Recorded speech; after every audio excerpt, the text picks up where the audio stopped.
Hi and welcome, my name is Nicole with morningchores.com. Today's video I'm going to do a nature walk with you, take you around the property and point out native plants that we can use for both food and medicine. Before we get into the meat of the video, I want to give my disclaimer and just say that I am not a medical doctor, so please seek the advice of your medical doctor before trying any of these things at home. I also want to mention here that all of my information will be coming from 3 books. It's very easy to just hop on the internet and look up things, but we need to be very cautious because there's a lot of things on the internet that are not accurate. So make sure that you're getting your information when it comes to foraging and trying to identify plants out in nature, that you're getting your information from reputable people who know what they're talking about. The 3 books that I'm getting my information from, the first one is called Nature's Garden. This is a guide to identifying, harvesting, and preparing edible plants by Samuel Thayer. This is a great book, very good reference book. It has colored pictures, which makes it much easier to identify plants, and each plant has a complete profile as to where to find it, where it grows, how to harvest it, what it's good for, so on and so forth. So this is a really great book to have on hand. Another really informative book is The Healing Garden by Juliet Blankspore. I just got this book from the library and I loved it so much that I ended up purchasing it. But what I love about this book is that she teaches you about plants that you can grow to make medicine, to make herbal concoctions, tinctures, salves, different things like that, teas. But she also talks about a lot of plants that grow in the wild as well. The third book I'm recommending is called Midwest Foraging by Lisa M. Rose. I like to encourage people to pick up a book that caters to your geographical location. I live in the Midwest here in the United States, so I wanted a foraging book that really focuses in on my area so that I can learn what native plants grow on my property, in my local community, so on and so forth. So finding a book like this is really helpful. And one thing I like about her book is that at the front of the book, she organizes the plants by season. So if I want to forage in the fall versus the spring, I can go to that list in this book and then reference those plants throughout the book. And it's just a really fun way to forage, and I use this book quite a bit. Before we head out on our walk, I wanted to talk about why it's important to forage or at least learn about the plants in your area. Number one is I think it's important to take responsibility for your property or take ownership or have good stewardship over your property, whether you live in town and have a small yard or you have 50 acres. I think just learning what grows on your property, what grows in the wild, and what grows really well in your geographical location will make it easier for you to have success both in your garden, whether you're growing herbs or you're growing vegetables or flowers, or you just want to kind of let things go wild and see what comes up in nature. The second reason that it's important to learn about your native plants is it's going to lead to successful growing. By learning what works in your area, what grows well, whether it's in your garden or in regards to flowers or herbs or medicinal plants, knowing what's growing natively in the wild will ensure better success when you bring that into your garden spaces. The third reason is it's helpful to work with your ecosystem that you live in. So just learning how to work with the nature that's around you, the trees, how the land lays, whether it's hilly or mountainous, or maybe you live in a flat desert area, learning how to work with the weather that's in your area. All of these things are going to lead to better success. And also learning to work with your current ecosystem will help the pollinators as well. By planting things that helps the bees and the butterflies, that will ensure that we have vegetables and we have flowers and we have things to eat in our gardens. That leads to reason number 4, which is food. All around us in nature, there are things that we can eat, and a lot of times we just don't know about them. We usually call something a weed because we don't know what it actually is or what it does or what its purpose is. So it's important to learn about your native plants because there's food all around us and we don't even know it. The next reason is medicinal value. You know, this is something that we've kind of lost touch with over the last 50 to 100 years, but there are plants all around us that can help us with our health. So learning about these things will just ensure that we thrive and we're not just surviving. And the last reason is it's just fun. It's really fun to learn what is on your property, what's growing in the woods or in the meadow, or even in your own backyard. And it's a really fun activity to do with kids. I love taking the kids on nature walks, and usually I'll learn about a plant before we go on our walk. And so then that way when we're walking, I can literally just point it out and they think it's so cool. So just have fun with it and learn together. Now let's head to the backyard and I'll point out some plants that are growing right in your very own lawn. Did you know that there are edible plants right in your very own backyard? Now I do want to mention here, if you do spray your lawn or you put fertilizers down or anything like that, I highly recommend that you don't harvest from your yard. And chances are, if you are using those chemicals on your lawn, you probably don't have any of the edible or medicinal plants that I'm about to go through. But if you have a country yard like we have, our yard is full of all kinds of different things.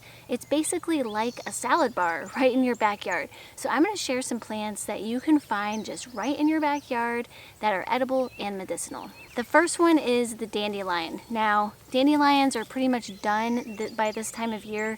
They usually pop up in early spring, but I managed to find one dandelion, well actually two. But dandelions are extremely nutritious. They're high in vitamins and minerals, and what's cool about the dandelion is that you can eat the entire plant. You can harvest the roots and dry them out and roast them and make an alternative coffee drink. You can use the leaves in salads, or you can fry them up in stir fries, and same goes for the flower. You can fry them up and add them to stir fries, so it really makes for a great edible plant. The next one that shows up in early spring are violets. Violets are these beautiful pops of purple that show up in spring, and it's so beautiful to see after a long, dreary winter. But the violet is high in vitamin C, and the thing that you harvest on the violets are those delicate little petals, the flowers. And again, they make a great garnish for salads. You can also add them to soups. I've even seen people add them to ice cubes, and then they put the ice cubes in the water, and you have these really pretty, beautiful violet flowers floating in your water. But it's also just another great way to get some extra vitamins and minerals in your salad, and especially in your diet. Another edible plant in your yard are clover, and you can probably see all around me there are all these white clovers. In early spring, red clover shows up, but that's kind of died off. So now we have just all of these white clovers, and it makes it hard to go barefoot this time of year just because the bees love clover. So it's a great pollinator. But again, with the clover, you just want to harvest the flower, and you can add them to salads, you can add them to soups, stews, different things like that. You can even just eat them like this to get some extra vitamins and minerals into your diet. Really super simple. Like I said, you basically have a salad bar right in your backyard. A medicinal plant that you can find in your backyard is plantain, and I actually have some right here. Plantain are big leaves that look like this, and you can see they have the vertical lines going down the leaf, and the leaves can get pretty big. But what's pretty awesome about plantain is it's a great medicinal plant. It's good to use for bee stings, it's good to use for bug bites, burns, anything like that. Now what's great about this is you can make a really quick poultice with this. So basically what you do is, let's say you're out on a hike with your family, away from home, and someone gets stung by a bee. Now mind you, I don't want you doing this with areas where they spray chemicals, so make sure that you're not putting chemical laden plantain in your mouth. But let's say someone got stung by a bee, you can literally take this leaf and chew it in your mouth.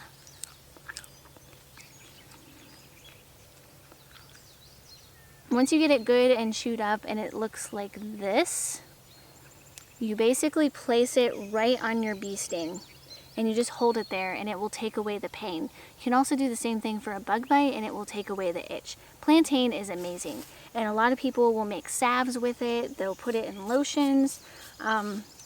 all kinds of things. So plantain is really amazing. I highly recommend that you check that one out in one of these books that I recommended earlier in the video. Now that we've discussed plants that you can eat and use medicinally in your backyard, let's head to the back field and check out what's growing there.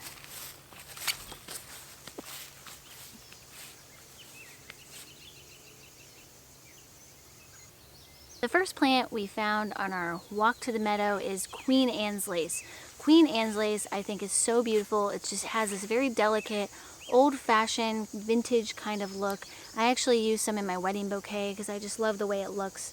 But Queen Anne's lace is an edible plant, but you want to be extremely cautious because hemlock is a very toxic plant and it looks very, very similar to Queen Anne's lace. But there are some tall tale differences, and once you get a keen eye for it and understand those differences, then you can cautiously harvest this to eat. Queen Anne's lace flowers and hemlock flowers look very similar. There is a subtle difference, but I would not go by the flowers to tell the difference because they're just too similar. What I would do is go by the stem. Queen Anne's lace has a very furry stem, whereas hemlock is smooth. Also, hemlock has veins of purple going through the stem, and Queen Anne's lace is just pure green. And it's got little hairs on it. It might be hard to see in the camera, but you can see it's pure green. There's no purple in it whatsoever. Another tall tale sign is that when you pick the stem and smell it, it should smell very distinctly of carrot. And that's the other name of Queen Anne's lace is wild carrot. Now you can harvest the root and use it like a carrot, although it's more similar to that of a parsnip, but you can cook it just like a carrot. You can also use the flowers. You can put them in salads or you can add them to soups and stews. Personally, I like the roots better. I think they're more flavorful. But this is a fun plant to both use decoratively, but also you can eat it too. Just make sure it's not hemlock. Our next plant on our list is milkweed. Milkweed is known to attract the monarch butterfly, and I find it really beautiful. In the early spring, shoots will pop up, and those are very similar to asparagus. So you can harvest them and eat them and use them just like you would asparagus. And then this time of year, which is early July, the flowers pop out and they look very similar to that of broccoli florets. And you can use these in soups and stews. You also can wait for the pods. So probably in a couple weeks or so, a pod will form and you can pick these, and some people pickle them like capers, or you can fry them up in a frying pan with some olive oil, maybe add some mushrooms and onion. That's something fun to do. But it's a very interesting plant. I think it's really beautiful. And you just want to make sure that you don't eat too much of it because it can cause indigestion. And the other interesting thing is that, and this is the reason why it's called milkweed, is that when you snap the stem, it releases this white milky substance. And that's where it gets its name. The last plant I wanted to share with you that we find in our fields here where I live are blackberries. Black raspberries come on by the end of June, but by the beginning of July, which is where we're at now, you get blackberries, and we have tons of them. Blackberries are high in vitamin C. They also have lots of antioxidants in them, and you can use them to make jams, jellies, pies. You can put them on top of your yogurt or your oatmeal. They're just a fun thing that comes in the summer. The kids love to pick them. We're actually going to make some blackberry jam with ours, so I'm pretty excited about that. Last night while I was filming, it got too dark to head into the forest, which is the third segment in our nature walk. I want to take you down there and show you some things that you can find in the forest. So let's head down and see what we can find. Okay. I'm now down here in the forest, and one of my favorite things to harvest early in the spring is something called a ramp, also known as a wild leek. This is an onion-like plant. The bulb looks just like an onion, and you can harvest it and eat it and add it to your dishes just as you would an onion. So you can saute it up in your dishes, add it to soups, stews, roasted meats. It's really, really quite delicious. But in the early spring, these large blades of grass pop up. it basically looks like grass. They're just bigger and wider, and those you can also eat. You can add them to salads, you can use them as a garnish, and you can saute those up as well. But this is a really fun thing to harvest, and right now the leaves have died off, which is why we're not seeing any of them. Usually behind me here, all of this is filled in with ramps in the early spring, but right now they are flowering. So this is what the flower looks like. It's actually quite beautiful. And it's just kind of nice to see a little bit of a flower in midsummer.